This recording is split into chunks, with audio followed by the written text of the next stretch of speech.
Good day, my distinguished listeners. Today I'll be reading Orlando Innamorato, an old Italian epic poem translated to English in prose, which is long form, with the original stanzas interspersed.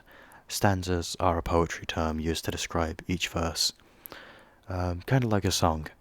Anyway, I hope you enjoyed today's video, and yeah, I'll let it get on. The story says that there reigned, formerly, in parts beyond India, a mighty monarch, who was moreover so valiant and powerful in war, that no one could stand against him. He was named Gradasso. He had the face and heart of a dragon, and was in stature a giant. But, as it often happens to the greatest and to the richest, to long for what they cannot have, and thus to lose what they already possess. The king could not rest content without Durindana, the sword of Orlando, and Boiardo, the horse of Rinaldo, to obtain which he determined to war upon France, and for this expedition chose 150,000 horsemen.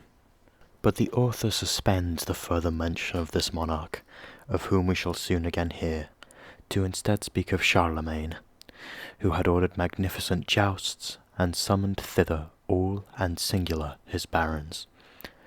And to his court Plenar, besides his paladins, and greater and lesser vassals of the crown, were bid all strangers, baptized or infidel, then sojourning at Paris. Amongst the guests were the giant Grandonio, Ferrau, the king Balugantes, a relation of Charlemagne, Isolier and Serpentin, who were companions, and many others. And now was the day when the great festival was to begin with a sumptuous banquet, made by Charlemagne, who assisted at it in his royal robes, and entertained, between Christians and pagans, 22,030 guests. The tables spread right and left were ordered with due discrimination.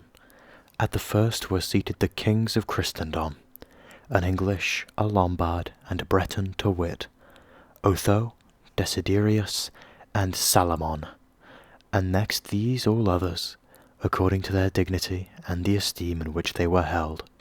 At the second table were placed the dukes and marquises, and at the third the counts and simple knights. Those of the house of Maganza were especially honoured, and above all the others, Gano of Poitiers. Rinaldo saw this with eyes of fire, the more so that these traitors, laughing among themselves, were mocking him as not equally distinguished by the king.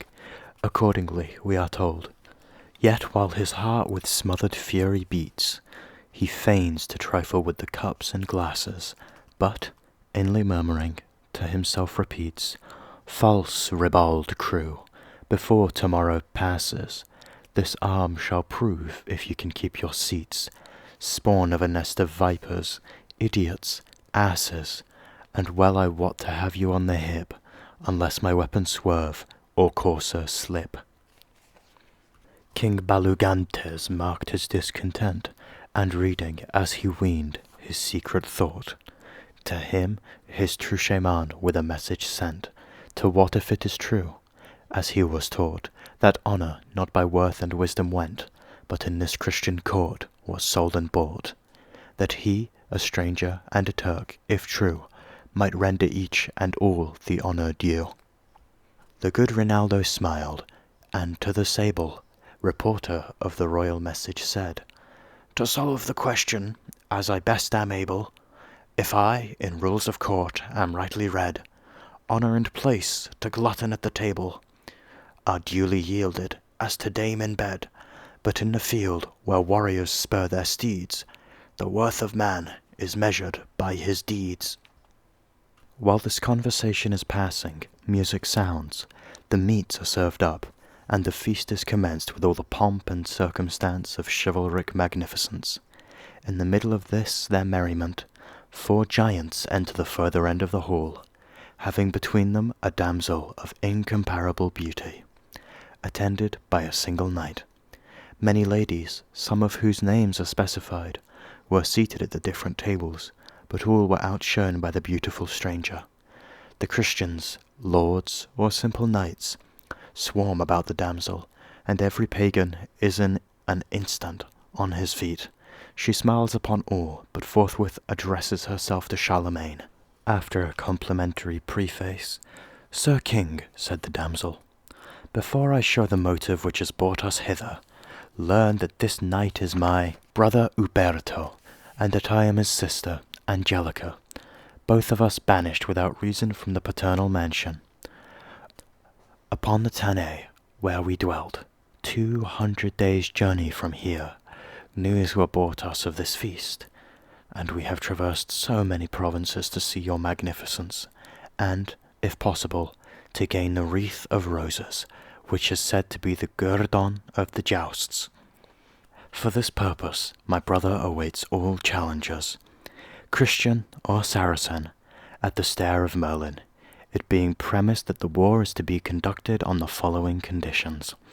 Whoever is unseated in the tilt shall be allowed no further course or trial, but remain the prisoner of him by whom he was unhorsed, while whoever flings my brother shall have me for his reward, and Uberto shall depart with his giants." She remains kneeling a while before Charles, as waiting his answer, all behold the damsel in mute admiration, but above all, Orlando, approaching her with downcast eyes, gives the first signs of the passion which was destined to be his ruin. While Orlando is thus love-stricken, he is not single in his folly, and even the grey-haired Namus and Charles himself participate in it. But, while these and all the rest gaze upon her in silence, Ferrau is so transported with passion as to be about to snatch her up in his arms, and transport her away from the presence. Respect for Charlemagne, however, restrains him. While this is passing, Malagigi, brother to Rinaldo, a puissant magician, closely observes the strangers, and reads in them some mysterious purpose, different from what they pretended to be the object of their expedition. Charlemagne had now recovered from his embarrassment sufficiently to speak, and plied Angela with different subjects of discourse, for the purpose of detaining her, but at length, not being able to prolong the interview with decency, gave her a dismissal by according the request. The damsel has scarce left the city, when Malagigi, still fearing for the king, and full of care, flies to his book, retiring from the revel, to know the secret purpose of the pair, and at what aim the knight and damsel level.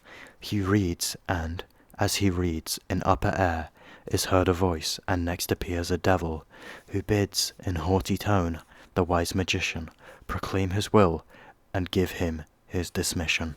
Malagigi, having proposed his questions, the fiend informs him that Angelica is an enemy come to put a notable scorn upon Charlemagne, and that her father, who is an ancient Indian king, called Galafron of Catay, has dispatched her for this object, accompanied by her brother Argalia, and not Uberto, as she falsely designated him.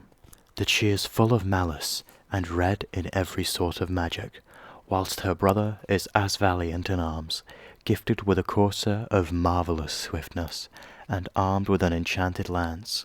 The virtue of this is such, that no knight, no, not even Orlando or Rinaldo, could resist its push, nor are his other arms inferior to his spear.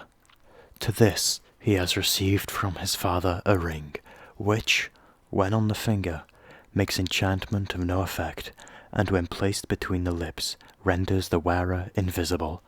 Galafron, it is added, reckons much upon these gifts, but yet more upon the beauty of his daughter. Hence he has dispatched Argalia with the damsel, in trust that she will entice the paladins into duel with her brother, who, unhorsing them, will send them prisoners to Catay. Malagigi is much disturbed at the devil's news, and determines to seek the damsel in person, and frustrate her design. Argalia was already reposing himself under a fair pavilion, pitched near the stair of Merlin, while Angelica, beneath a pine, was sleeping, her long light tresses scattered on the grass, besides a limpid font, whose waters, leaping, fell back into a pool as clear as glass. A giant had the damsel in his keeping, who might for a reposing angel pass, her brother's ring the sleeping lady wore, whose hidden virtues were described before. False Malagigi, borne on fiendish steed, meantime through fields of air in silence swept, and now, dismounting on the flowery mead, approached the weary damsel where she slept. By that grim giant watched, who, for her need, good guard upon the sleeping lady kept, while others of her following paced the sward, and, such their charge, kept wider watch and ward. The necromancer smiles at seeing the whole party, as it were, delivered over into his hands, and opens his books for the purpose of beginning his operations.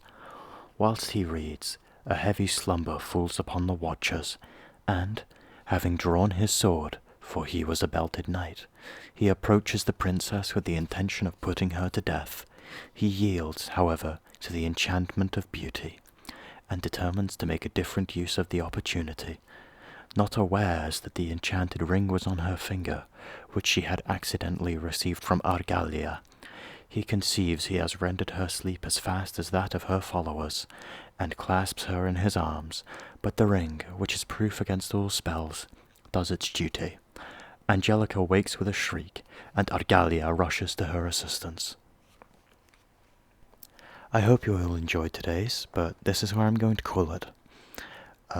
This has so far been around 7 pages worth of writing. There's quite a lot to this, and I imagine it'll be a very long series, so don't expect it to be uploaded uninterrupted.